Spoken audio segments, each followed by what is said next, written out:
آتی ہے کہ میں نے جیسے کہا کہ دوست بنانے کے لیے شرط ہے کہ دوست کو آپ کی تمام مزاج کا، تمام طبیعت کی باریکیوں کا پتہ ہو۔ اگر نہیں پتہ تو پھر تو وہ نام کا دوست ہے، پھر تو اسے آپ کی طبیعت کا ہی نہیں پتہ کہ بھئی میرے دوست کو کیا رنگ پسند ہے، اس کو کس طرح خوش کرنا ہے، کس طرح راضی کرنا ہے۔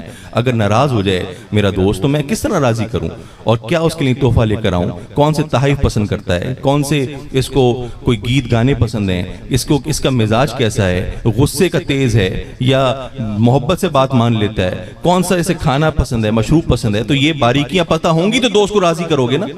اگر یہ تمہیں باریکیاں پتہ ہوں گی تبھی اپنے دوست کو راضی کر پاؤ گے نا۔ تو میرے دوستو اللہ تعالیٰ کو کیسی راضی کرو گے؟ وہ تو دوستی سے پاک ہے، اس کو کیسے راضی کرو گے؟